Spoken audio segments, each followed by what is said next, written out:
ወልድ መንፈስ ቅዱስ አሐዱ አምላክ አሜን። እንደምን ዋላችሁ? እንደምን ሰነበታችሁ? ልዑለ ባሕሪ አምላካችን ቅዱስ እግዚአብሔር ስለማይናገር ስጦታ ሁሉ ስሙ ለዘላለም የተመሰገነ ይሁን። የእመቤታችን የቅድስተ ቅዱሳን የድንግል ማርያም አማላጅነት የቅዱሳን መላእክት ረድኤትና በረከት በሁላችንም ላይ ይደርብን። እግዚአብሔር በረዳን መልኩ የጀመርነውን ትምህርታችን ዛሬም እንቀጥላለን ማለት ነው። እግዚአብሔር መንፈስ ቅዱስ የራቀውን አቅርቦ የተበተነውን ሰብስቦ የረቀቀውን አጉልቶ ለሕይወታችን የሚረባንንና የሚጠቅመንን ቅዱስ ቃሉ በልባችን ውስጥ እንዲያኖርልን ቅዱስ ፈቃዱ ይሆንልን። እንግዲህ እንደምታውቁት ምንድነው የነበረው አርዕስታችን? መጀመሪያ ስለ ነገረ ሃይማኖት ነገረ ሃይማኖትን ከተማርን በኋላ ደግሞ ምን ጀመርን? ኦርቶዶክሳዊ የመዳን ትምህርት ወይም ደግሞ ኦርቶዶክሳዊ ነገረ ድህነት ትምህርት ማለት ነው። ትምህርተ ድህነት ነው የጀመርነው ይመስለኛል፣ ካልተሳሳትኩኝ አንድ ቀን ተምረናል። ዛሬ ከሱ የቀጠለ እንማማራለን ማለት ነው። እንግዲህ እንደምታስታውሱት ነገረ ድህነት ትምህርት በቤተ ክርስቲያናችን የትምህርት ሁሉ መጀመሪያና የትምህርት ሁሉ ፍጻሜ ወይም ደግሞ መደምደሚያ፣ ከዚህም አልፎ የትምህርቶቻችን ሁሉና የሥርዓተ ቤተ ክርስቲያን መወሰኛው መሰረቱ መደንገጊያው ሚዛኑ መለኪያው ምንድነው ብለናል? ነገረ ድህነት ትምህርት ነው። የነገረ ድህነት ትምህርታችን ሚዛናችንም ጭምር ነው። ምክንያቱም እግዚአብሔር ወደዚህ ዓለም የመጣው ምን ለማድረግ ነው ብለናል? ምን ለማድረግ ነው የመጣው? ለማዳን ነው የመጣው። እግዚአብሔር ወደዚህ ዓለም የመጣው እኛን ለማዳን ነው። ስለዚህ አምላክ ሰው የሆነበት ትልቁ ምስጢር እኛን ለማዳን ነው። የሰው ልጅ ሊያድንና የጠፋውን ሊፈልግ መጥቷልና። ስለዚህ አምላካችን እግዚአብሔር ከሰማያት የወረደበት ትልቁ ምስጢር ሰው የሆነበት ትልቁ ምክንያት እኛን ለማዳን ስለሆነ የድህነት ትምህርታችን ወይም ደግሞ የነገረ ድህነት ትምህርታችን የትምህርቶች ሁሉ ሚዛንና የትምህርቶች ሁሉ መለኪያ፣ የትምህርቶች ሁሉ ራስ፣ የትምህርቶች ሁሉ መጀመሪያ፣ የትምህርቶች ሁሉ መጨረሻ እንደሆነ በዚህ ተማምረናል።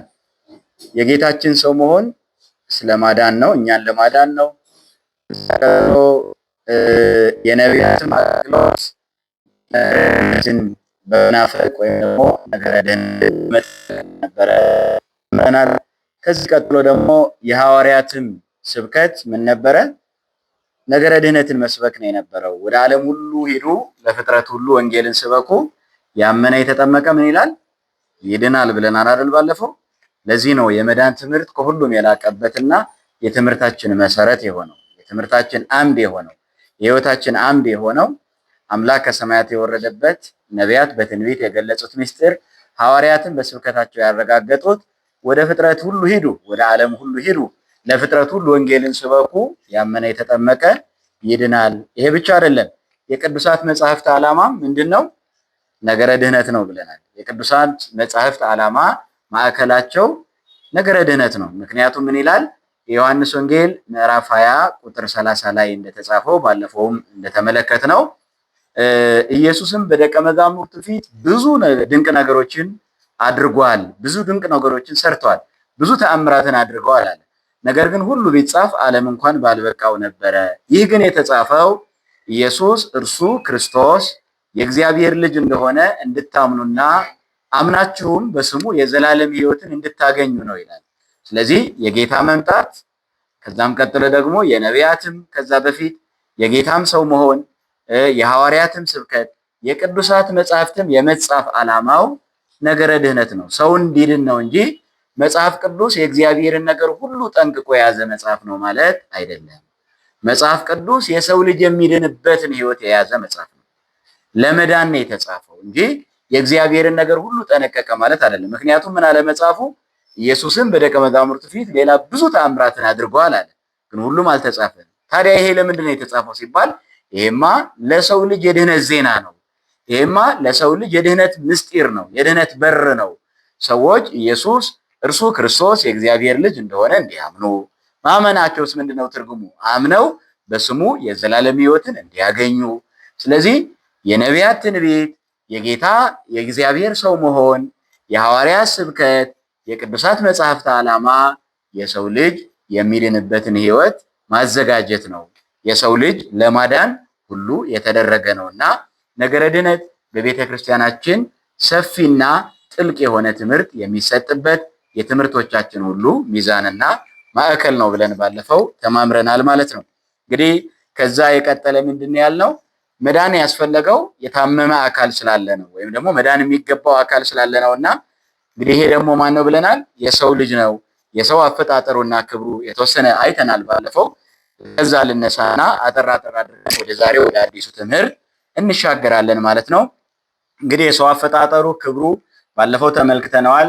እግዚአብሔርም አለ ይላል አይደል? ወይ በእግዚአብሔር ንግበር ሰብአ በአርአያነ ወበአምሳሌነ፣ እግዚአብሔር ደግሞ አለ ሰውን በአምሳላችን በመልካችን እንደ ምሳሌያችን አድርገን እንፍጠር አለና እግዚአብሔርም የሰው ልጅን ከምድር አፈር ፈጠረው፣ በአፍንጫውም ላይ የሕይወትን እስትንፋስ እፍ አለበት፣ ሰውም ሕያው ነፍስ ያለው ሆነ ይላል። የሰው አፈጣጠሩ ይህን ይመስላል። ክብሩ ምንድን ነው ስንል የማን ነው ክብሩ? ክብርን ከእግዚአብሔር የተቀበለ። ምክንያቱም ክብሩ ራሱ ስናየው በአርአያ እግዚአብሔር በአምሳለ እግዚአብሔር የተፈጠረ ነው ማለት ነው። ስለዚህ የሰው ልጅ አፈጣጠሩ ድንቅ ነው፣ ክብሩ ደግሞ ድንቅ ነው። ምክንያቱም በአርአያ ሥላሴ በመልክዓ ሥላሴ የተፈጠረ ስለሆነ የተሰጠው ጸጋ ደግሞ ሁሉን ብላ፣ ሁሉን ጠጣ፣ ሁሉን አስተዳድር፣ ሁሉን ግዛ፣ የገዥነት ጸጋ ሁሉ ነው የተሰጠው። የማስተዳደር ጸጋ ነው የተሰጠው። የተሰጠው ሕግን አይተን ነበረ። የተሰጠው ሕግ ምን የሚል ነበረ? ኖ በገነት ካለው ሁሉ ፍሬ ትበላለህ፣ ነገር ግን መልካምና ክፉ ከምታስታውቀው ዛፍ እንዳትበላ፣ ከእርሷ በበላ ቀን ግን የሞትን ሞት ምን ትላለህ? ትሞታለህ ብለን ከዚህ በኋላ ምን ብለናል? ለምን ሕግ ተሰጠው የሚለው ላይ ነበረንና ሕግ የተሰጠው ለምንድን ነው? የሰው ልጅ ለእግዚአብሔር ያለው ፍቅር እንዲገለጽ። ዕፀ በለስ ለምን ተፈጠረች የሚለው ሕግ ለምን ተሰጠው ለሚለው አብራታች ጥያቄ ነው። አንድ አይነት ጥያቄ ነው የሚሆነው ማለት ነውና አዳም ለእግዚአብሔር ያለው ፍቅር እንዲገለጥ ነው ሕግ የተሰጠው። ሕጉ ይሄ ነው፣ ፍቅሩ እንዲታወቅ። ምክንያቱም መጽሐፉ ምንድን ነው የሚለው? ብትወዱኝ ምንን ጠብቁ ነው የሚለው? ትእዛዜን ጠብቁ ነው የሚለው። ስለዚህ እግዚአብሔር ለአዳም ያለው ፍቅር ተገልጧል። በምን ሁኔታ? በመልኩ በአርአያው ፈጥሮ አስቀምጦታል። ከምድር አፈር ፈጥሮ ሲያበቃ በአፍንጫው ላይ የሕይወትን እስትንፋስ ሰጥቶ መንፈሰ ረድኤትን፣ መንፈሰ አእምሮን፣ መንፈሰ ለብዎን ከዛም ደግሞ መንፈሰ ልደትን ይህንን ሁሉ ክብር በመስጠት እግዚአብሔር ለአዳም ያለውን ጥልቅ ፍቅር አሳይተዋል ማለት ነው። ከዚያ ቀጥሎ ደግሞ አዳም ለእግዚአብሔር ያለው ፍቅር መገለጥ ነበረበትንና ያንን ደግሞ ሚዛን ያደረገው ሕግ በመስጠት ነው። ያ ሕግ ደግሞ በዕፀ በለሲቱ የመጣው ሕግ ነውና ከዚህ እንዳትበላ የሚለው ሕግ ነበረ። ለምንድን ነው ዕፀ በለስ የተፈጠረች ስንል ባለፈው እንደተመለከትነው ዕፀ በለስ የተፈጠረችበት ምክንያት አዳምን ለማሳሳት አይደለም። አዳም ለእግዚአብሔር ያለው ፍቅር እንዲገለጥ ነው። ብትወዱኝ ትእዛዜን ጠብቁ ተብሏል። ትእዛዜ በእርሱ ዘንድ ያለችው የሚጠብቃትም የሚወደኝ እርሱ ነው። የእግዚአብሔር ወዳጅ ለመባል ሁለት ነገሮች ያስፈልጋሉ ማለት ነው። አንደኛው ትእዛዜ በእርሱ ዘንድ ያለችው የእግዚአብሔር ትእዛዝ ነው። ያንን የእግዚአብሔርን ትእዛዝ ያለው መሆን ማለት ነው። የሚጠብቃት ደግሞ ያንን ደግሞ መጠበቅ ያስፈልጋል ማለት ነው። እና አዳም ለእግዚአብሔር ያለው ፍቅር እንዲገለጥ ዕፀ በለስ ተፈጥራለች፣ ወይም ደግሞ እግዚአብሔር ለአዳም ሕግን ሰጥቶታል ማለት ነው። ሁለተኛው ፍጡርነቱ ሁልጊዜ ያስታውሰው ዘንድ እንግዲህ እግዚአብሔር ፈጣሪ ነው፣ አዳም ደግሞ ፍጡር ነው። ሁሉን ግዛ፣ ሁሉን አስተዳድር ቢባልም ሁሉን ካስገዛለት ከእግዚአብሔር በታች መሆኑ አድርግና አታድርግ በሚለው ሕግ ታውቀዋል ማለት ነውና እንግዲህ ምን ብለናል? ሰውስ ሰብእሰ እንዘ መላኪ ውእቱ፣ ሰው ገዢ ነበረ አለ። ነገር ግን በኋላ ባሪያ ነው የሆነውና ባሪያ እንዴት ሆነ ስንል ጌትነት ስላልቻለበት ነው፣ ክብር ስላላወቀበት ማለት ነው። ሰው ክብሩን ካላወቀ ምንድነው የሚሆነው? ባሪያ ነው የሚሆነው። ሰው ጌትነቱን ካላወቀ ገዥነቱን ካላወቀ በሌሎች ባዕዳውያን ገዢዎች ስር ይወድቃል ማለት ነው። እና አዳም መጀመሪያ ገዢ ነው የነበረው። አዳም የተሰጠው ጸጋ ትልቅ ነው የነበረው። ነገር ግን ያንን ጸጋ አላወቀበትም። ሰው ሰብእሰ እንዘ ክቡር ውእቱ ኢያእመረ፣ ሰው ክቡር ፍጥረት ነበረ። ታዲያ ምን ነካው ነው የሚለው መጽሐፍና የነካውን ነገር እንግዲህ ተመልክተናል። ክቡር ሆኖ ተፈጥሮ ሳለ የእግዚአብሔርን ትእዛዝ መስማትና መጠበቅ ሲገባው ያሳሳቹን ወይም ደግሞ የከሳሹን ትእዛዝ ምክር በመስማት ከገነት ወጣ፣ ከአምላኩ ከእግዚአብሔር ተለየ፣ ጸጋው ተገፈፈ፣ ኃይል አጣ፣ ደካማ ሆነ፣ ባህሪው ጎሰቆለ። በኋላ እንመለከተዋለን እሱን ማለት ነውና ሁሉን ግዛ ቢባልም አዳም ግን ሁሉን ካስገዛለት በቀር ነበረ። አዳም እንዘ መላኪ ውእቱ ብሏል አትናቴዎስ በቅዳሴው ማለት ነው። ጌታ ነው የነበረው፣ ገዢ ነው የነበረው። በኋላ ግን ጌትነቱን፣ ገዥነቱን፣ ክብሩን ከሰጠው ከእግዚአብሔር ሲርቅ ግን ሁሉን ሲያጣው ምንድነው የሆነው? ባሪያ ሆነ። ገዢዎች ያልሆኑም ገዙት ነው የሚለው። ዛሬም ያው ገዢ ያልሆነ ሲገዛን ይኖራል። ኃጢአት እየገዛን ነው፣ ሱስ እየገዛን ነው፣ ሐሜት እየገዛን ነው፣ በደል እየገዛን ነው፣ ክፋት እየገዛን ነው። እነዚህ ነገሮች ሁሉ የመጡት ከአምላካችን ከሰጠን ጸጋ ስንርቅ ነው። እግዚአብሔር ታማኝና ከባሪ አድርጎ ፈጥሮን ሳለ ነገር ግን ለመታመንና ለመክበር አልበቃ ስንል በማይመለከታቸው ወይም ደግሞ እኛ እንድንገዛቸው እኛ እንድንመራቸው ከኛ በታች ሊሆኑ የሚገባቸው የነበሩት ሁሉ ከኛ በላይ ሆነው ራሳችንን ይቀጠቅጡናል፣ ራሳችንን ይገዙናል ማለት ነውና እንደዚህ እንዳንሆን እግዚአብሔር ከሰጠን ጸጋ መራቅ የለብንም። የተሰጠንን ጸጋ ስናከብረው እግዚአብሔርም እኛን ያከብረናልና ፍጡርነቱ እንዲታወቅ እንዲያስታውስ እነሆ ይህች ሕግ ተሰጥቶታል ማለት ነው። ይህች ሕግ ተሰጥተዋለች ማለት ነው። ሌላው የሰው ነፃነቱ ነፃ ፍጡሩ መሆኑ እንዲታወቅ ባለፈውም ስንመለከት ነበር። እንግዲህ ብዙ ፈላስፎች መሆኑ ጠቢባን የሚባሉት በዚህ ዓለም ላይ እግዚአብሔር ለሰው ልጅ የሰጠውን ነፃነት ላይ እርግጠኞች አይደሉም። እኛ ግን በሃይማኖት ሚዛን ስለምንመለከተው የሰው ልጅ ነፃ ፍጡር ነው ብለን ነው የምናምነው። ነፃ ፍጡር ነው ማለት መከሰስ፣ መወቀስ፣ መወደስ የሚችል አእምሮ የተሰጠው ነው። ምክንያቱም እግዚአብሔር የሰው ልጅን ሲፈጥረው ሁሉን እንዲገዛ ኃላፊነት እንዲሰጠው አድርጎ ነው የፈጠረውና የሰው ልጅ ነፃ ፍጡር ነው። ምክንያቱም ከዚህ ከበላ ምን ትሆናለህ? ትሞታለህ፣ ባትበላ ግን በህይወት ትኖራለህ ከተባለ የሰው ልጅ እስረኛ አይደለም፣ ነፃ ፍጡር ነው። ፍሪ ዊል ተሰጥቶታል። ነፃ ፍጥረት ሆኖ ነው የተፈጠረውና ነፃነቱ እንዲታወቅ፣ ክብሩ እንዲታወቅ፣ ኃላፊነቱ እንዲታወቅ ሊታመን የሚችል ፍጡር ስለሆነ ነው። ግን እንግዲህ አዳም ታምኖ አልተገኘም ማለት ነውና ታምነን ለመገኘት እግዚአብሔር ያብቃል። መታመን ያስፈልጋል። እንግዲህ ሃይማኖት ማለት ምን ብለን ነው የተረጎምነው? ነገር ሃይማኖት ስንማር ምንድነው ያልነው? ማመን ብቻ አይደለም አይደለ? ምንን ይጨምራል? መታመንን ይጨምራል ማለት ነው። እንግዲህ አማኝ የሚለው ብዙ ነው። ዛሬ እንግዲህ አማኝ የሚባል አለ፣ ግን ታማኝ ነው ወይ ነው? አሁን አያችሁ፣ በትዳርም ይሁን በህይወትም ይሁን በስራ ኃላፊነትም ይሁን በክህነትም ይሁን በሁሉም አገልግሎት አማኝ አለ፣ ግን መታመን ደግሞ ያስፈልጋል። ስለዚህ ሃይማኖት ማመንን ብቻ ሳይሆን መታመንን ይገልጻልና መታመን ደግሞ ምግባር ነው። ለዚህ ነው ሃይማኖትንና ምግባርን አጣምራ ቤተክርስቲያናችንን የምትሰብከው ማለት ነው። እንግዲህ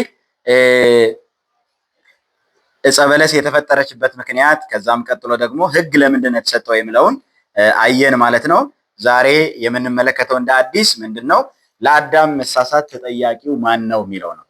እንግዲህ ነፃነቱ እስከምን ድረስ ነው የሚለውን ነገር የምናውቀው ይህንን ስንመልስ ነው። ለአዳም መሳሳት ተጠያቂው ማን ነው? ማን ነው የሚጠየቀው? ማን ነው ያጠፋው? ለበደሉ ኃላፊነት የሚወስደው ለስህተቱ ኃላፊነት የሚወስደው ባለድርሻ አካል ተጠያቂው ማን ነው? ዕፀ በለስ ናት ወይ? ዲያብሎስ ነው ወይ? ማን ነው የሚጠየቀው? ኃላፊነት የሚወስደው ማን ነው ስንል የዕፀ በለስ መኖር አይደለም። ዕፀ በለስ ተፈጥራለች። ሲጀምር ዕፀ በለስ መርዛማ ፍጥረትም አይደለችም። ሚዛን ናት እንጂ መሰፈሪያ ናት እንጂ መለኪያ ናት እንጂ ዕፀ በለስ መርዛማ አይደለችም። አሁን እንግዲህ ዕፀ በለስን መብላት ሞትን አምጥተዋል። መርዝ ሆናለች፣ ግን መርዝ ሆና አልተፈጠረችም። ዕፀ በለስ መርዝ ሆና አልተፈጠረችም። ልክ በገነት ውስጥ እንደተፈጠሩት እጽዋት ሆና ነው የተፈጠረችው። ግን ምንድነው የተባለችው? መልካምና ክፉን ምን የምታደርግ የምታስታውቅ ምን ማለት ነው? ሚዛን ናት ማለት ነው አይደል?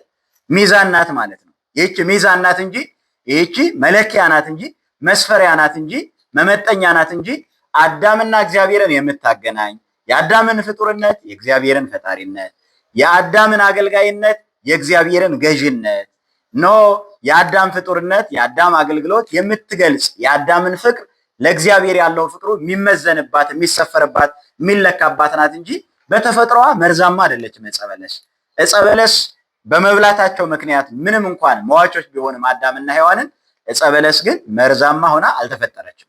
ዕፀ በለስ ምንድነው የሆነችው? ሚዛን ሆና ነው የተፈጠረችው ማለት ነውና ዕፀ በለስ በራሷ ምን ማድረግ የምትችል ፍጥረት አይደለችም። ወደ አዳም ተጉዛም ብላኝ ጠጣኝ አላለችም። ምክንያቱም ተጉዛ ብላኝ ጠጣኝ ካላለች አዳም ያለ መብላት መብቱ ነበረው ማለት ነው። ያለ መብላት መብቱን ጥሶ ነው መብላቱን ወይም እንደ መብት ቆጥሮ በላ ማለት ነውና በአዳም ላይ ሞት ያመጣችው መርዛማ በመሆኗ አይደለም። አዳም ሞትን መርጦ ዕፀ በለስን ቀጠፈ ልሙት ብሎ ወስኖ እንጂ ማንም አልወሰነበትም። እናም ዕፀ በለስ ተጠያቂ አይደለችም ማለት ነው። ዕፀ በለስ ተጠያቂ ልትሆን አትችልም። ዕፀ በለስ ባትኖር ኖሮ እኮ የሚባል ነገር የለም። ሕግ ነው፣ ሚዛን ነው የተሰጠው። ያንን ሚዛን ግን አልጠበቀም እሱ። ያንን ሕግ ግን አልጠበቀም እርሱና እርሷ ምክንያት አይደለችም ማለት ነው። ወይም ተጠያቂ አይደለችም። የዕፀ በለስ መኖር አይደለም አዳምን ያሳሳተው፣ ያለመታመን ነው አዳምን ያሳሳተው ማለት ነው። ያለመታመን ነው አዳምን ያሳሳተው። ስለዚህ ዕፀ በለስ አይደለችም። ሌላው እዚህ ላይ የሚነሳው ማን ነው? ዲያብሎስ ነው። በእውነት ለኃጢአታቸው ለውድቀታቸው ኃላፊነት የሚወስደው ዲያብሎስ ነውን? በእርግጥ ዲያብሎስ ከጥንቱ ነፍሰ ገዳይ ከሳሽ መሆኑ ውሸታም መሆኑ ተጽፏል። ነገር ግን እነርሱ ሰበካቸው እንጂ እንዲበሉ ነገራቸው እንጂ ዋሸላቸው እንጂ ቆርጦ ወስዶ አላጎረሳቸውም አይደለ? ቆርጦ ወስዶ አላጎረሳቸውም።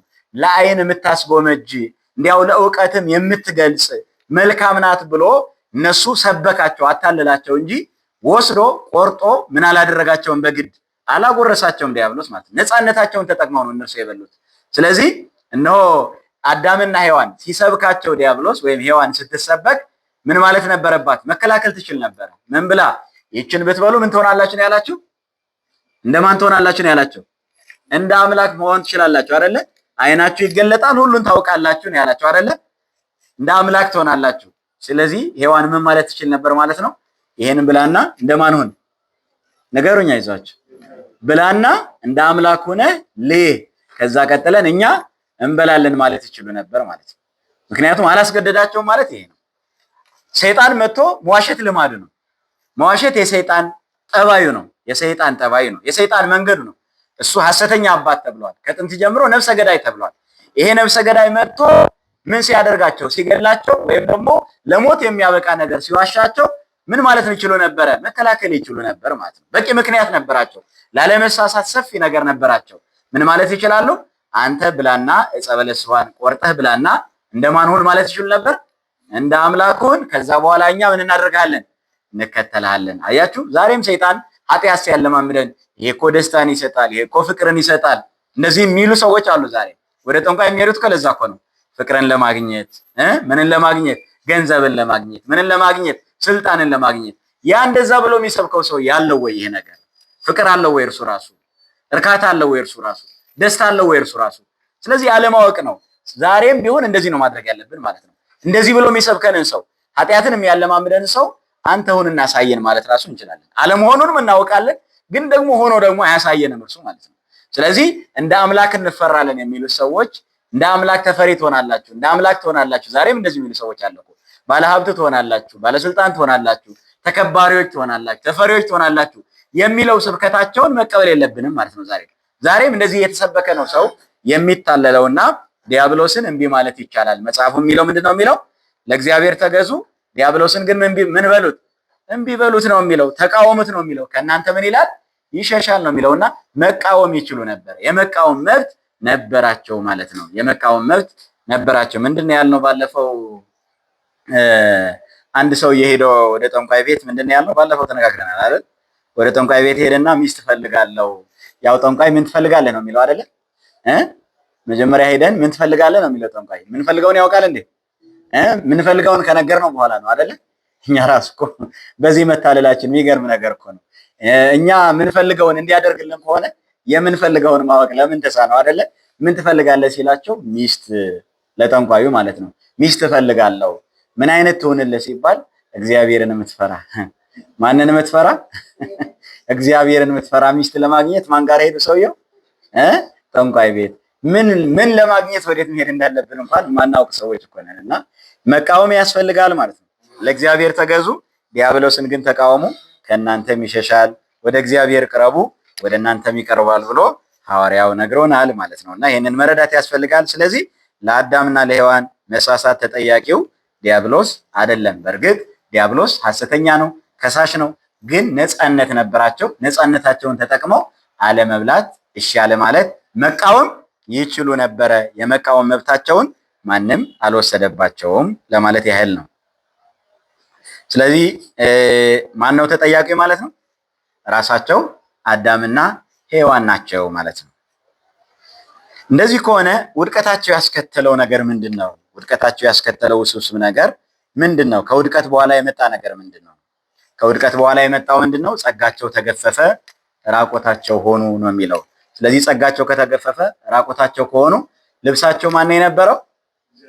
እግዚአብሔር ነበረ ማለት ነው። አያችሁ፣ እግዚአብሔርን ሲያጡት ራቆታቸው ሆኑ። ልብሳቸው እግዚአብሔር ነበረ። ዛሬም እንደዚህ ነው። ሰው ለብሶ የተራቆተ ያህል ክብር ያጣበት ምክንያት ክብሩ እግዚአብሔርን ስላለበሰ ነው ማለት ነው።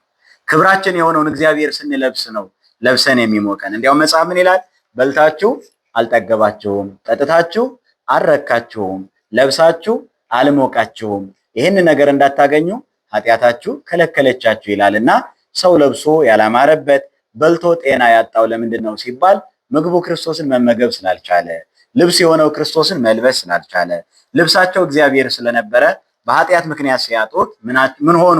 ጸጋቸው ተገፈፈ። ሀፍረታቸውን ማየት ጀመሩ። ውርደታቸውን ማየት ጀመሩ። ስለዚህ ክብራቸው በኖራቸው ሆነ፣ ኃጢአታቸው መገለጫቸው ሆነ፣ ጸጋቸው ተገፈፈ።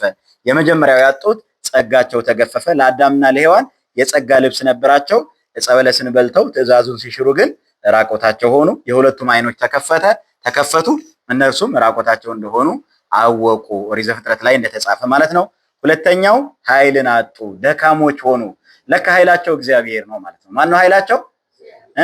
ኃይሌ ወፀወኔ የምንለው ለዚህ ነው። ኃይላችን እግዚአብሔር ነው። ጉልበታችን እግዚአብሔር ነው። መመኪያችን እግዚአብሔር ነው። እግዚአብሔርን ስናጣ ኃይላችን ይደክማል አይደል? ሰሙሶን ምንድን ነው የሆነው? በጉልበቱ አስደናቂ ሰው ነው የነበረው አይደለ? ለካ ጉልበቱ የጥንቻው አልነበረም ማለት ነው። ጉልበቱ የሱ አልነበረም። የማን ነው የነበረው ጉልበቱ? የእግዚአብሔር ነው። ዛሬም ዕውቀታችን መዓዛ የሚያጣው ቃና የሚያጣው ዕውቀታችን ባዶ የሆነው ሀብታችን ባዶ የሆነው ሁሉም ነገር እያለን ባዶ የሆነው ከእግዚአብሔር ስለሆነ ነው። ስለዚህ ጽድቃችንን ስናጣው ክብራችንን ስናጣው ሁሉም ነገር ባዶ የሚሆንበት ምክንያት ለዚህ ነው። ኃይልን አጡ ማለት ነው። ሶምሶን ደካማ እንደሆነ እነርሱም ምን ሆኑ? ደካሞች ሆኑ ማለት ነው። ኃይላቸው እግዚአብሔር ስለነበረ እግዚአብሔር ኃይል ይሆንልን፣ እግዚአብሔር ጉልበት ይሆንልን። ምንድን ነው የሚለው መጽሐፍ? ኃጢአተኛ ማንም ሳያሳድደው ይሸሻል፣ ጻድቅ ግን እንደ አንበሳ ያለ ፍርሃት ይኖራል። ስደተኞች ፈሪዎች የሆኑት ፍርሃት የመጣው በነገራችን ላይ ከኃጢአት በኋላ ነው። አዳምና ሔዋን አይፈሩም ነበር። ከዛ በኋላ ሁሉም ይፈራቸው ነበር። ፍጥረት ሁሉ ይገዙላቸው ነበር፣ ይፈሯቸው ነበር። ሲያስፈሯቸው የነበሩት ግን በኋላ ምንድን የሆኑ? እነርሱ መልሰው ያስፈራሯቸው ጀመር ማለት ነው። መጀመሪያ እንስሳቱን ሁሉ ይገዙ ነበረ። ለእንስሳቱ ስም እንዲያወጡ፣ እንስሳቱን ሁሉ እንዲያስተዳድሩ፣ እንዲገዙ ተሰጥቷቸው ነበረ። በኃጢአታቸው ምክንያት ግን የሚያስፈሯቸው የነበሩትን ሁሉ በእነርሱ ፊት ግርማቸው ግሩም የነበረ ሰው ፍጥረታት ሁሉ በኋላ ግን አዳምና ሔዋን ራሳቸው እንስሳቱን አራዊቱን የሚፈሩ ሆኑ። ኃጥእ ማንም ሳያሳድደው ይሸሻል፣ ጻድቅ ግን እንደ አንበሳ ያለ ፍርሃት ይኖራል። ቅዱሳን ያለ ፍርሃት የኖሩት ጽድቃቸው እግዚአብሔር ኃይል ስለሆነላቸው ነው ማለት ነው። ስለዚህ ጸጋቸው ተገፈፈ።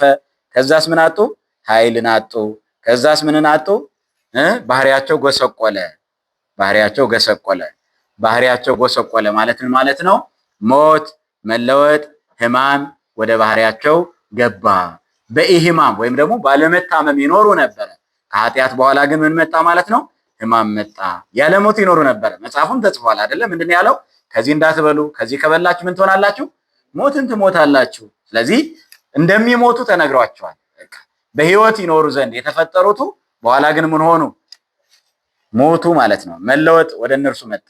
ሞት ወደ እነርሱ መጣ። ፍርሃት ወደ እነርሱ መጣ።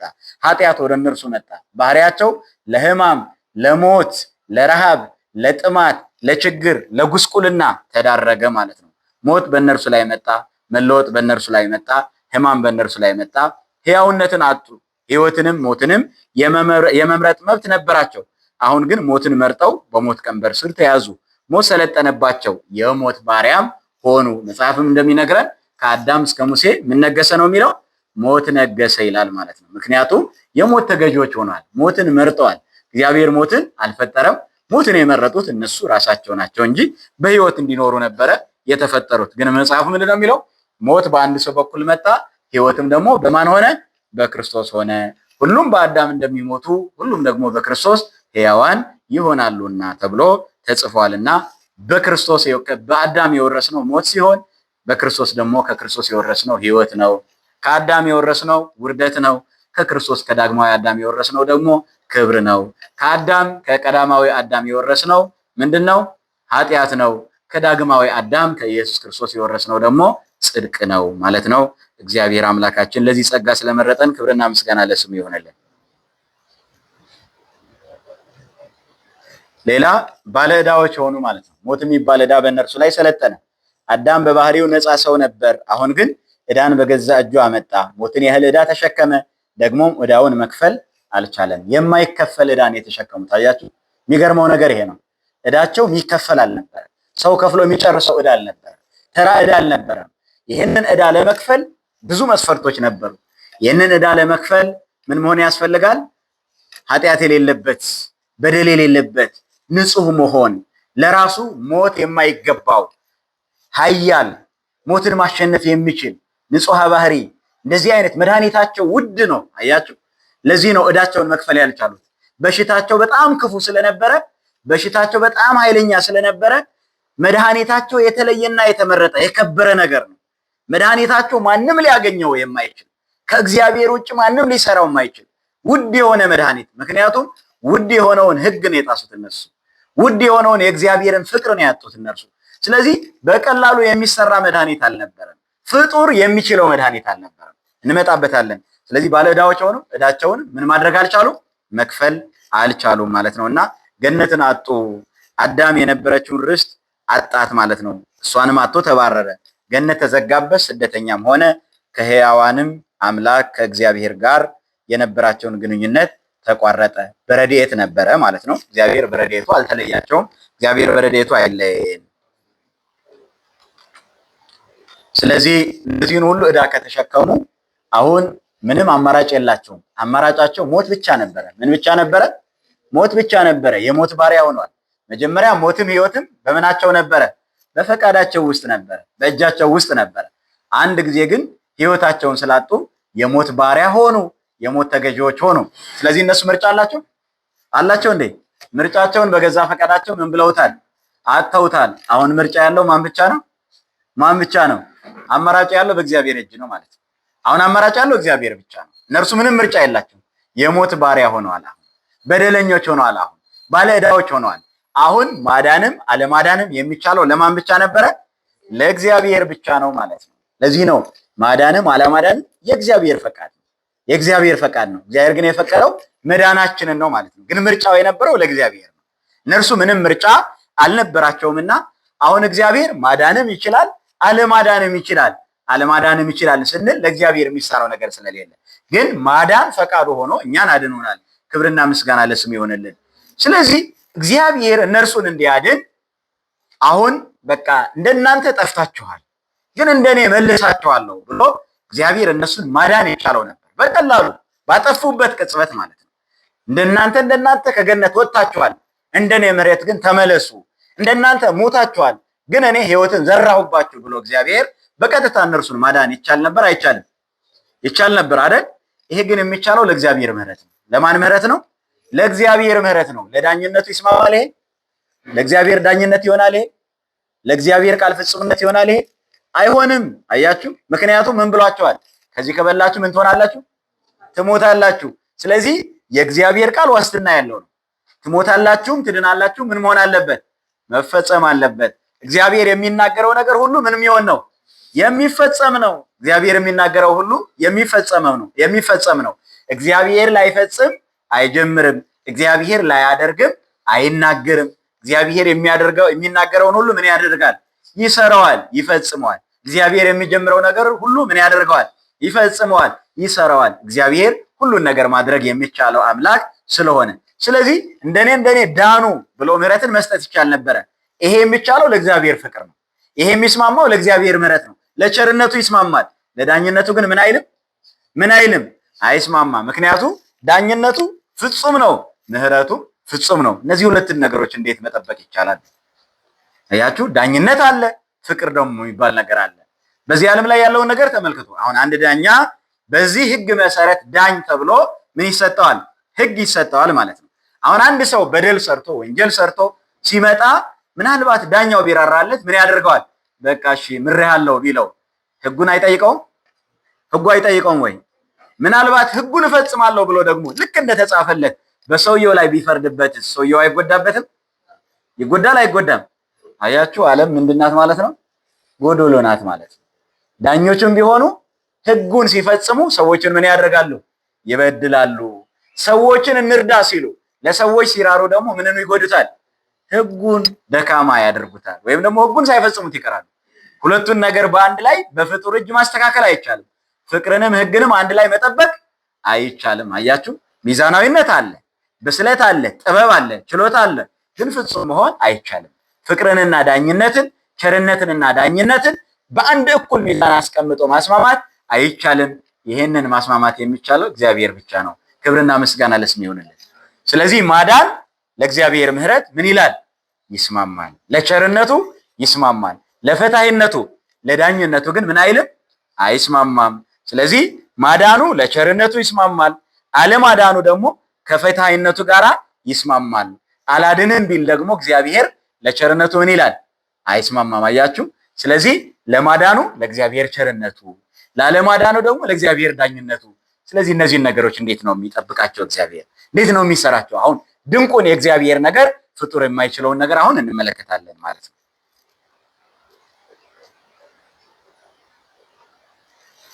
ስለዚህ እግዚአብሔር ፍጡር የማይችለውን ነገር ሰራ ማለት ነው። ፍጡር የማይችለውን ነገር አሁን ምን ይላል? አንድ ሊቅ አንድ ንጉስ በከተማ ነበረ፣ በአንድ ከተማ ነበረ ይላል። ይሄ ንጉስ ዳኝነቱ በጣም ወርቃማ ነበረ፣ ድሃ አይበድልም፣ ፍርድም አያጓድልም። ይሄ ዳኛ ቅንና የተመሰከረለት ሰው ነበር ይላል ሊቁ። ታዲያ ከዕለታት በአንድ ቀን ልጁ ለሞት የሚያበቃ ወንጀል ሰርቶ ተገኘ። ከዛ በፍርድ አደባባይ ላይ ተቀመጠ ንጉሱ። የከተማው ሰዎችም መጡ። ንጉሳችን ሁልጊዜ ቅን ፈራጅ ነው፣ ዛሬ ግን በልጁ ላይ እውነት ጨክኖ ትክክለኛውን ፍርድ ይፈርድ ይሆን ብለው እየተዘባበቱበት መጡ ይላል። ከዛ ንጉሱ ዙፋን ላይ ተቀመጠ። ልጁም መጣ ሊፈረድበት። ልጄ ሆይ ይህንን ጥፋት አጥፍተሃል ብሎ ልጁን ጠየቀው። አያችሁ፣ ንጉስም ነው ዳኛም ነው። ከዛም ቀጥሎ ምንድነው? አባት ነው አይደለ? አባትና ምንድነው? ይህ ሰው አባትና ንጉስ ነው። ስለዚህ እንደ አባትነቱ ልጄ ብሎ ተናገረው፣ ጠየቀው ማለት ነው። በንጉስነቱ ደግሞ ይህንን ጥፋት አጥፍተሃልን ብሎ ጠየቀው። ልጁም አዎ በሚገባ ይህንን ጥፋት አጥፍቻለሁ አለ። ይህንን ጥፋት ያጠፋ ሰው ደግሞ ምን ይገባው ነበር ብለናል? የሞት ቅጣት ይገባው ነበር አለ። ስለዚህ አባትየው ምን አለ? ማነው ዳኛው ምን አለ? ይህንን ጥፋት አጥፍተሃልና ሞት ፈረድኩብህ አለው። ምን ፈረድኩብህ አለው? ሞት ፈረድኩብህ። አራራለትም አይደለ? አልተወውም። ህጉን ለመፈጸም የግዴታ ልጁን ምን ማድረግ አለበት ማለት ነው? መግደል አለበት። ወይም ደግሞ በልጁ ላይ የሞትን ፍርድ ምን ማድረግ አለበት? መፍረድ አለበት። ይሄ ዳኛ በእውነት ፍጹም ዳኛ ነው። ለልጁ ሳይራራ የአብራኩ ክፋይ ለሆነ፣ የስጋው ክፋይ ለሆነ፣ የአጥንቱ ፍላጭ ለሆነ፣ የስጋው ቁራጭ ለሆነው ለአንድ ልጁ ሳይራራ ሳይሰስት በልጁ ላይ ምን ፈረደበት ማለት ነው? ሞትን ፈረደበት። የከተማው ሰዎች ገረማቸው። ይህ ንጉስ እንዴት እንደዚህ ያደረገ? በእውነት ምን ያህል ታማኝ ቢሆን ነው? ምን ያህል ሐቀኛ ቢሆን ነው በልጁ ላይ ጨክኖ እንደዚህ የፈረደ አሉ። ትንሽ ቆየና እንደዚህ አለ። ልጄ ሆይ እነሆ እኔ ዳኛ ስለሆንኩኝ በአንተ ላይ ምን ፈረድኩብህ? ሞት ፈረድኩብህ።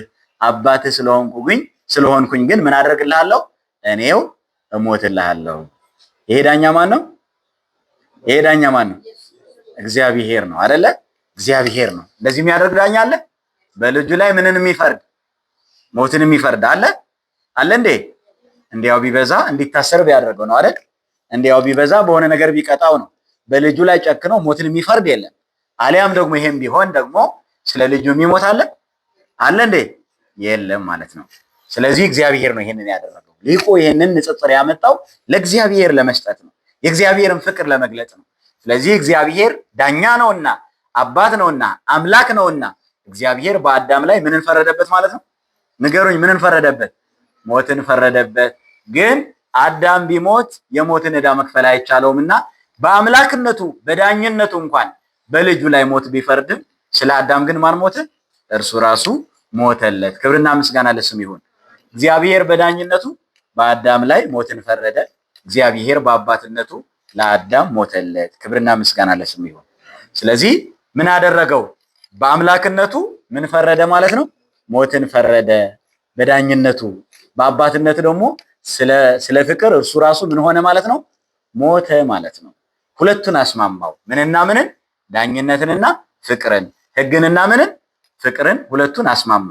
እውነትንና ፍርድን፣ ምሕረትንና ፍርድን። ምን ይላል መጽሐፍ? መዝሙረኛው ልበ አምላክ ቅዱስ ዳዊት ምን ይላል?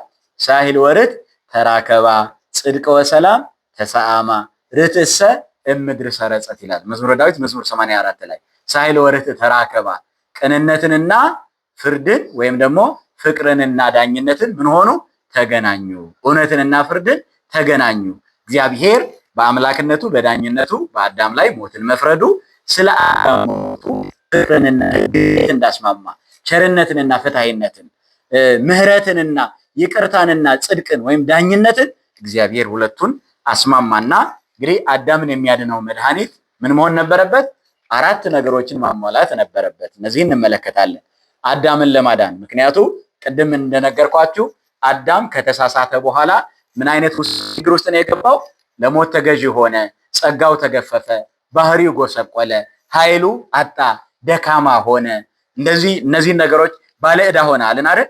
ዕዳው ራሱ ከፍሎ የማይጨርሰው የገባበት ጉድጓድ በራሱ መውጣት የማይችልበት የመጣበት መከራ በራሱ ማምለጥ የማይችልበት ነበረና ስለዚህ አዳም የሰራው ኃጢአት ውስብስብ ስለነበረ አዳም የሰራው ኃጢአት በደልና ኃጢአት ስለነበረ ለዚህ ደግሞ የሞት ተገዢ ስለሆነ አዳምን ለማዳን የሚያስፈልገው ረቂቅ ጥበብ ነበረ ማለት ነው። አዳምን ለማዳን ፍቱን መድኃኒት ያስፈልገው ነበረ። ስለዚህ የአዳም መድኃኒት የተለየ መድኃኒት ነውና የአዳም መድኃኒት አራት ነገሮችን ማሟላት ነበረበት። ስንት ነገሮችን ማሟላት ነበረበት?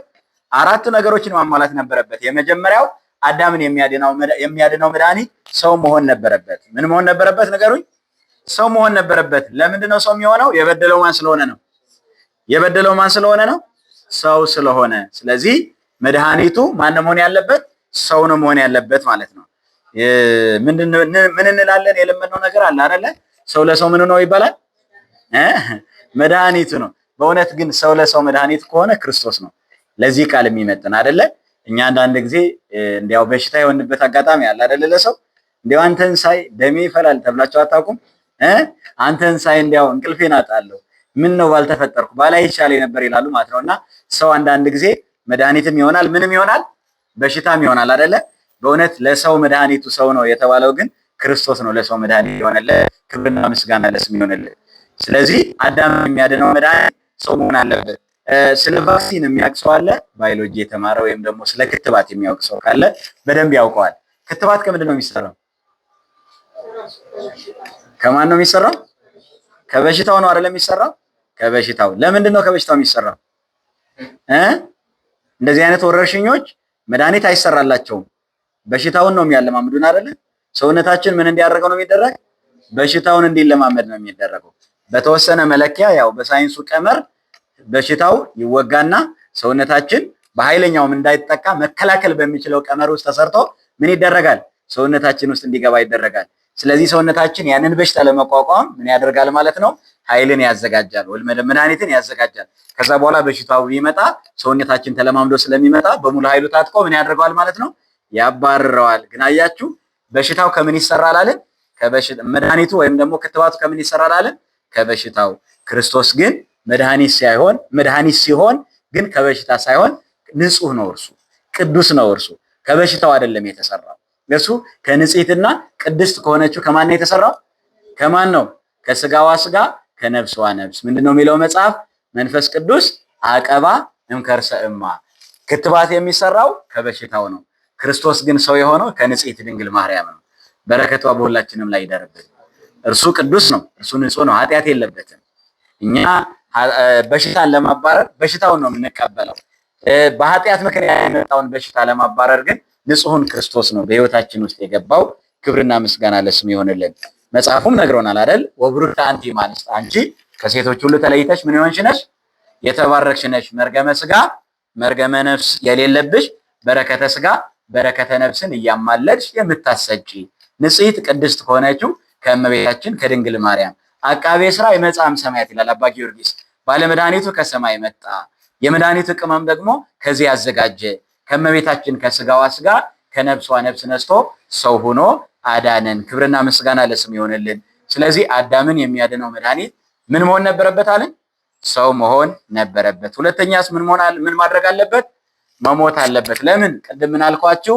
አያችሁ፣ ትሞታለህ የሚለው ቃል ምን መሆን አለበት? ምን መሆን አለበት? መፈጸም አለበት። ትሞታለህ የሚለው ቃል ካልተፈጸመ ትድናለህ የሚለው ቃል እንደሚፈጸም ዋስትና አለ? የለም። የእግዚአብሔር ቃል ሁሉን ይፈጸም ዘንድ ግድ ነው። የእግዚአብሔር ቃል ለዚህ ነው የእግዚአብሔር ቃል ልዑል የሚሆነው፣ የእግዚአብሔር ቃል ኃይል የሚኖረው፣ የእግዚአብሔር ቃል ሁሉ ነገር የሚያደርገው፣ የእግዚአብሔር ቃል ሁሉን የሚችለው ሁሉ የሚፈጸም ስለሆነ ነው። እኛ የምንናገረውን ሁሉ አንፈጽምም። ጠዋት የተናገርነውን ማታ አንደግምም። ጠዋት የነበረን ስሜት ማታ ላይ የለንም። እግዚአብሔር ግን ላያደርግ አይናገርም። ላይፈጽምም አይጀምርም። ቅድም እንዳልነው ማለት ነውና ትሞታለህ የሚለው ቃል ካልተፈጸመ ትድናለህ የሚለው ተስፋ ፍጹም ሊፈጸም አይችልምና መሞት ነበረበት። በበደለኛው ላይ የተፈረደው ፍርድ ምን ስለነበረ? ሞት ስለነበረ። ሶስተኛው ሞትን ማሸነፍ የሚቻል አያችሁ፣ ሰው መሆን ነበረበት አልን አይደለ? ይሄንን ሰው ራሱ ምን ማድረግ ይችላል? ማሟላት ይችላል አይደለ እንዴ? እኛ ሰው ነን አይደለ? ስለዚህ ሰው መሆን ነበረበት ካልን ማንኛውም ሰው ማዳን ይቻለው ነበር፣ በዚህ መስፈርት ማለት ነው። መሞትም ነበረበት፣ ሰው ሟች ነበረ። ሁለቱን መስፈርት ማሟላት እንችላለን። አሁን ሞትን ማሸነፍ መቻል አለበት ነው። ይሄንን መስፈርት ማሟላት ይቻላል? ሞትን ያሸንፋል? አያችሁ፣ ከአዳም እስከ ሙሴ ምን ነገሰ ነው የሚለው? ሞት ነገሰ። የሞትን መንግስትነት የገለበጠ የለም ማለት ነው። የሞትን ገዥነት፣ የሞትን መንግስትነት ያሸነፈ የለም። ሞት ሆይ መውጊያ የት አለ? ሲኦል ሆይ ድል መንሳት የት አለ? የተባለው አሸናፊው ክርስቶስ ሲሞት ነው። ሞተ ወኬዶ ለሞት፣ እርሱ ሞተ ንጹህ ሕያው ስለሆነ በሞቱ ሞትን ረገጠው ይላል መጽሐፍ ማለት ነው። ስለዚህ ሰው መሆን ብቻ አይደለም። አያችሁ፣ ሰውማ ሁላችንም ሰው ሆነን ተፈጥረናል። መሞት ብቻ አይደለም፣ ስማ ሁላችንም ሞተናል። ግን ታዲያ ምንድን ነው? መሞት ብቻ ሳይሆን ሞትን ማሸነፍ ያስፈልጋል። ሞትን ምን ማድረግ ያስፈልጋል? ማሸነፍ ያስፈልጋል ማለት ነው። ሞቶ ሞትን ያሸነፈው ማን ነው? ክርስቶስ ነው። የዚህ ዓለም ጠቢባን ብዙ አይነት በሽታ ሊፈውስ የሚችል መድኃኒት ሰርተዋል። የሞት መድኃኒት ተሰርተዋል። የሞት መድኃኒት ለመስራት ፍላጎቱ ራሱ የለም ማለት ነው። ተነሳሽነቱ ራሱ የለም። አይቻልም። አያችሁ፣ ሞትን የሚያሸንፍ የለም። ስለዚህ ሞት የጠቢባንን አእምሮ የተቆጣጠረ ነበር። ሞት ኃይለኞችን ያንበረከከ ነበር። ሞት የነገስታትን መንግስት ሁሉ የተቆጣጠረ ነበር። ሞት የገዢዎችን ግዛት ሁሉ የወሰነና የለካ ነበረ። ብዙዎች ሞቱ። የሟች ቁጥር ነው የጨመረው። በሞት ላይ መድኃኒት አልመጣም። የሞት መድኃኒት ሆኖ ወደዚህ ዓለም የተገለጠው ክርስቶስ ነው። የሰው ልጅ ሊያድን የጠፋውን ሊፈልግ መጥቷልና ተብሎ እንደተጻፈ። ስለዚህ መሞት፣ ሰው መሆን፣ መሞት፣ ሞትን ደግሞ ምን ማድረግ ያስፈልጋል? ማሸነፍ ያስፈልጋል ማለት ነው።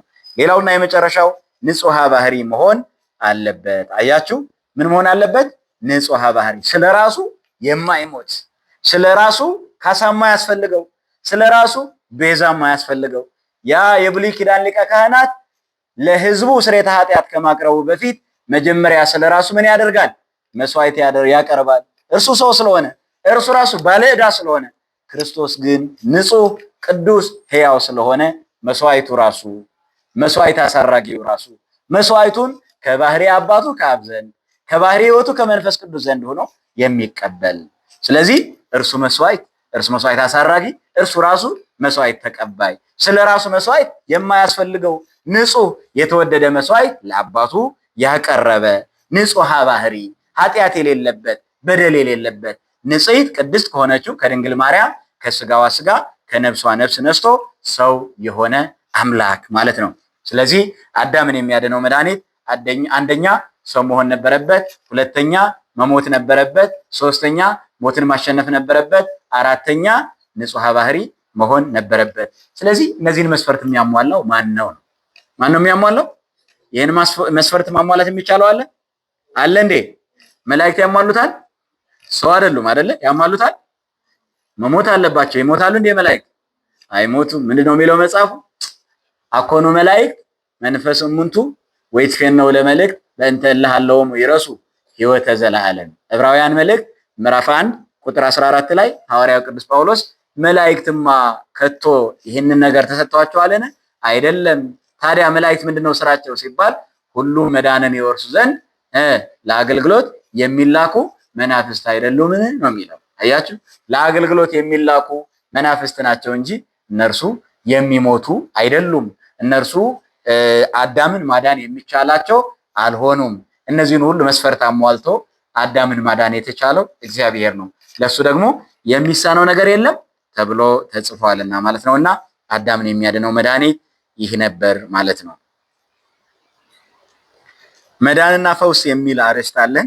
ይህንን የቤት ስራ ብታደርጉት መልካም ነው። መዳንና ፈውስ ልዩነቱ ምንድን ነው? መዳን በቤተክርስቲያናችን ትምህርት ምንድን ነው? ፈውስ በቤተክርስቲያናችን ትምህርት ምንድን ነው? መዳን ለማን ነው? የሚያድነውስ ማን ነው? ፈውስስ ለማን ነው? የሚፈውሰውስ ማን ነው? እነዚህን ነገሮች በተወሰነ መልኩ ከአንድ ገጽ ያልበለጠ ነገር ጽፋችሁ ብታመጡ ባለፈው እንደጻፍ ነው ፈተና ሊኖርም ይችላል። ባይኖርም ደግሞ ይሄም እንደ ፈተና ሊሆን ስለሚችል በስነ ስርዓት አድርገን እንስራው። አንድ ገጽ አይብለጥ፣ አንድ ገጽ ብቻ ይሁን። አንድ ገጽም የመሙላት ግዴታ የለባችሁ። ብቻ ግን ጥሩ ሐሳባችሁን የተረዳችሁበትን ነገር መግለጽ የሚችል ስለዚህ ማርክ ስለሚኖረው በስነ ስርዓት አድርጋችሁ ስሩት። ጊዜ ካገኘን እንፈትናለን፣ ካላገኘን ደግሞ ይሄ እንደ መመርመር ያድርገን ስለምንቆጥረው ይሄንን አስባችሁ እንድትሰሩት ማለት ነው። መዳንና ፈውስ ምንድነው ልዩነታቸው? አንድነታቸው? አሁን ያው መዳንም መፈወስም ቃላቸው ተመሳሳይ ይመስላል። ግን በቤተክርስቲያናችን አውድ መዳንን እንዴት ነው የምንገልጸው፣ ፈውስንስ እንዴት ነው የምንገልጸው የሚለውን ነገር ይሄንን ትሰራላችሁ ማለት ነው። ጊዜ አለን? የመሸ ነው አይደለ? 10 ደቂቃ። እሺ።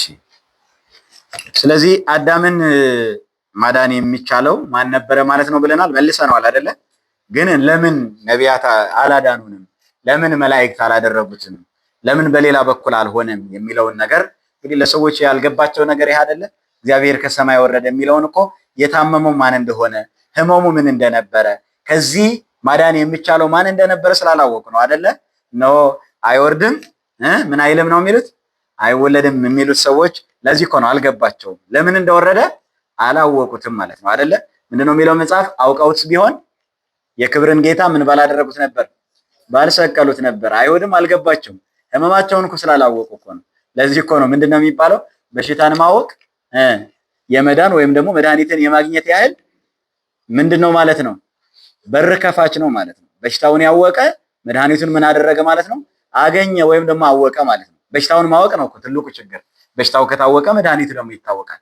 ስለዚህ ዛሬ አይሁድም በሽታቸውን ስላላወቁ መድኃኒታቸውን አልተቀበሉትም ማለት ነው። መድኃኒታቸውን ጠሉ ማለት ነው። መድኃኒታቸውን አልተቀበሉም። ምንድነው የሚለው? አድግን የአምር መቅማሆ እስራኤልኒ እስራኤልሰ ሐሰሱኒ ከመይቅቱልን ይላል መጽሐፍ ማለት ነው። አህያው ራሱ የጌታውን ቤት ምን ይላል? ያውቃል። እስራኤል ግን አምላካቸውን አላወቁም ማለት ነው። ልክ አህያይቱን እንደደበደባት በለዓም ማለት ነው። አህያይቱን እንደደበደባት እና እርሷ እንደተናገረችው ማለት ነው። እነርሱም አላወቁም፣ አልተረዱም። አህያይቱ መልአኩን አይተዋለች። ምኑን አይተዋለች? መልአኩን አይተዋለች እኮ። ያቺ በለዓም የነበረባት አህያ አይኗ ተገልጦ እሷ ማንን አየችው? መልአኩን አየችው። በለዓም ግን ያንን የእግዚአብሔር መልአክ የከለከላትን አላየውም። አያችሁ? ልክ እንደዚህ ማለት ነው። አይሁድም አላወቁትም፣ መድኃኒታቸውን አላዩትም ማለት ነው። አልተረዱትም ማለት ነው። አህያይቱ ትንፋሿ የገበረችለት አህያና ላም ያሟሟቁት፣ እነርሱ ግን አላወቁትም። አውቀውትስ ቢሆን የክብርን ጌታ ባልሰቀሉት ነበር ተብሎ የተጻፈው ለዚህ ነው። እና በሽታቸውንና ህመማቸውን ስላላወቁ መድኃኒታቸውን አልተቀበሉም። ዛሬም እንደዚህ ነው። ህመማችንን እንወቀው። ህመማችንን ስናውቀው ቆራቢዎች እንሆናለን። አያችሁ? በደላችንን ስናውቀው ቆራቢዎች እንሆናለን ማለት ነው። ተነሳያን እንሆናለን። አሁን በሽታችን አለማወቅ ግን በራሱ ምን ያደርገናል? ይጎዳናል። ከበሽታችን ጋር እንድንኖር ከህመማችን ጋር እንድንኖር ያስገድደናል ማለት ነውና ለንስሐ የሚመጣ ሰው ንጽህናውን ሳይሆን ኃጢአቱን ስለሚያውቅ ነው፣ በደሉን ስለሚያውቅ ነው። ሰው ለቁርባን የሚመጣው ሰው ብዙ ጊዜ የሚመስለው የሚቆርብ ሰው ኃጢአት የጨረሰ በቃ ያበቃ የጸደቀ ይመስላል። ጽድቅ የሚገኘው በእግዚአብሔር ነው። ጽድቅ የሚገኘው በንስሐ በኩል ነው። ስለዚህ ይህንን ነገር ልናውቅ ይገባል ማለት ነው። ይህንን ነገር ልንረዳ ያስፈልጋል ማለት ነው። እንግዲህ ለምንድን ነው እግዚአብሔር በነብይ ያላዳነን የሚለውን ነቢያት ሊያድኑን አይችሉም። እነርሱ ራሱ የድህነቱ ናፋቂዎችና የድህነቱ ጠያቂዎች ነበሩ። ነቢያት እኛን ማዳን አይቻላቸውም። ነቢያት ራሱ ምን ይሉ ነበረ? ሰማያትን ቀደህ ብትወርድና ብታድነን። እንዲያውም ሰሞኑ ምንድነው ስንዘምር ምንድነው እየጾምን ያለ ነው? ጾመ ምንድነው የምንለው? ጾመ ነቢያት። ነቢያት ሰማያትን ቀደህ ውረድና አድነን እያሉ ይማጸኑት የነበረውን ተማጽኖ ለማሰብ ነቢያትን እንደሰማ ወርዶ እንዳዳናቸው እኛም ካለብን ችግር እግዚአብሔር እንዲያድነን ከዚያም ደግሞ እግዚአብሔር ከሰማያት ወርዶ የነቢያትን ጸሎት ሰምቶ የነቢያትን ሱባኤ ተመልክቶ ከሰማይ ወርዶ ያዳነ አምላክ ጸሎትን የሚሰማ ልመናን የሚቀበል አምላክ መሆኑ የሰማን የወረደ የተወለደልንን አምላክም ለማመስገን ነው ማለት ነውና እንግዲህ ነቢያት እነሱ ራሳቸው የድህነት ናፋቂዎች ነበሩ። ጽድቃችን ሁሉ እንደ መርገም ጨርቅ ሆነ፣ ሁላችንም እንደ ቅጠል ረግፈናል፣ በደላችንም እንደ ነፋስ ወስዶናል እያሉ ይጸልዩ ነበረ። ፈኑ ዴከ ማርያም አድነኒ ወባልሃኒ የማይብዙ ከአርያም እጅህን ላክና አድነን። ያ ከአርያም የመጣው እጅ ማን ነው? ኢየሱስ ክርስቶስ። የማነ እዴሁ እሳት ይላል። ያ የእግዚአብሔር ቀኝ እጁ እኛን ሁሉ የተሸከመበት እጁ እኛን ሁሉ ያዳነበት እጁ እጅ ምን ያደርጋል? የወደቁትን ያነሳል። እኛ የወደቀብንን ዕቃ እንዴት አድርገን ነው የምናነሳው? በእጃችን ጎንበስ ብለን አይደል የምናነሳው? እግዚአብሔርም በእጁ ነው ያነሳን። እጁ በተባለው በክርስቶስ ማለት ነው። ጎንበስ ብለን አያችሁ፣ እኛ ስናጎነብስ ከመሬት አይነቀልም እግራችን። መሬት ላይ እንደቆምን ጎንበስ ብለን የወደቀብን ምን እናደርጋለን? እናነሳለን። እግዚአብሔርም ጎንበስ ብሎ እኛን አቀና ማለት ነው። ወደኛ መጥቶ ምን ይላል መጽሐፉ? ዘያጽጽ ወረደም ላይሉ ከላይ ሳይጎድል መጣ። አያችሁ፣ አሁን ጎንበስ ብሎ አዳነን ማለት ምን ይላል እዚህ መጽሐፍ ላይ? አጽነነ ሰማያተ ወረደ ይላል መዝሙረ ዳዊት መዝሙር 17 በቅንፍ 18 ላይ ተመልከቱ። ሰማያትን ዝቅ ዝቅ አድርጎ ወረደ። ሰማያትን ምን አድርጎ ወረደ? ዝቅ ዝቅ አድርጎ ወረደ ይላል መጽሐፍ ማለት ነው። ሰማያትን ዝቅ አደረገ ማለት ባህሪውን ዝቅ አድርጎ እኛን ለማዳን መጣ ማለት ነው።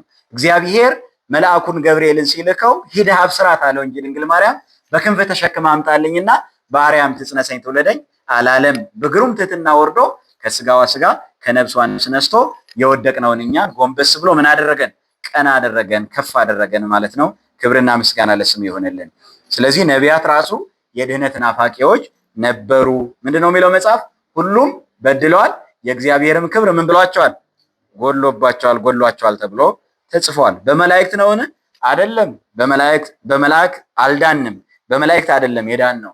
እንግዲህ ዛሬ ሰዎች ነገረ ድህነት እንደማናስተምር ቤተክርስቲያን ስለ ነገረ ድህነት እንደማይገዳት አድርገው ስም የሚያጠፉ አካላት አሉ። ነገረ ድህነት ግን የትምህርት ሁሉ ሚዛን ሆኖ የተቀመጠ ነው። ነገረ ድህነት ግን የቅዱሳት መጻሕፍቶቻችን ሁሉ ምንድነው? ማዕከል ነው። ሚስጥራቶቻችን ሁሉ የድህነት ነገሮች ናቸው። ጥምቀታችን ከድህነት ጋር ነው። ቁርባናችን ከድህነት ጋር ነው። መጽሐፍቶቻችን ስለ ድህነት ነው የሚናገሩት። ያመነ የተጠመቀ ይድናል ብላ የምታስተምረው ማናት? ቤተክርስቲያን ናት። ስጋዬን የበላ ደሜን የጠጣ የዘላለም ሕይወት አለው ብላ የምታስተምረው ስለ ድህነት ቤተክርስቲያን ናት። በወልድ ያመነ የዘላለም ሕይወት አለው ብላ የምታስተምረው ቤተክርስቲያን ናት። እስከ መጨረሻው የጸና እርሱ ምን ይላል? ይድናል ብላ የምታስተምረው ቁርባኑ ስለ ድህነት፣ ጥምቀቱ ስለ ድህነት። አያችሁ፣ እኛ እንዲያውም ቤተክርስቲያን ስለ ድህነት ነው የምታስተምረው። ስለዚህ ስለ ድህነት የማታስተምር ቤተክርስቲያን ራሱ ቤተክርስቲያን ልትሆን አትችልም። ቅድም እንደነገርኳችሁ እንግዲህ መላእክት አይደሉም፣ ሁሉን መዳንን ይወርሱ ዘንድ ስላላቸው ለማገዝ የሚላኩ የሚያገለግሉ መናፍስት እንደሆኑ መጽሐፉ ነግሮናል። በመላእክት አይደለም። ታዲያ ማን ነው? መስዋዕተ ኦሪትስ ነው? አይደለም። መስዋዕተ ኦሪትማ ሕጉ ሊመጣ ያለው የበጎ ነገር እውነተኛ አምሳል ሳይሆን የነገር ጥል አለውና ስለዚህም በየዓመቱ ዘወትር በሚያቀርቡት በዚያ መስዋዕት የሚቀርቡትን ሊፈጽም ከቶ አይችልም። ሊያድነን አልቻለም። የተዘጋብንን አልከፈተልንም። ይህም ደግሞ ከኃጢአት አላዳናንም። ከኃጢአት ሊታደገን አልቻለም። መስዋዕተ ኦሪት እኛን አላዳነንም። ታዲያ ማን ያዳነን? ማን ያዳነን? ማን ያዳነን? እግዚአብሔር ነው አይደለ? አዎ፣ ያዳነኝን አውቀዋለሁ አላፍርበትም አይደል የሚለው? ያዳነን እናውቀዋለን። ማን ነው ያዳነን? እግዚአብሔር ነው። መጽሐፉም ነግሮናል። እግዚአብሔር ግን እስራኤልን በዘላለማዊ መድኃኒት ምን ያደርገዋል? ያድነዋል። እኔ እግዚአብሔር ነኝ፣ ከኔ ሌላ የሚያድን የለም። ኑ ወደ እግዚአብሔር እንመለስ፣ እርሱ ሰብሮናልና እርሱ ምን ይበለን?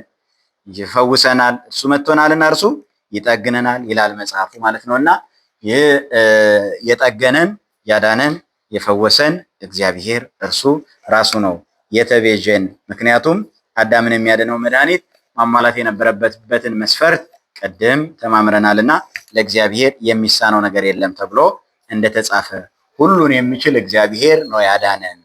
መጽሐፉም የሚለው እንደዚህ ነው፣ ከኔ በቀር የሚያድን ሌላ የለም። ድህነት ማለት ይሄ ነው።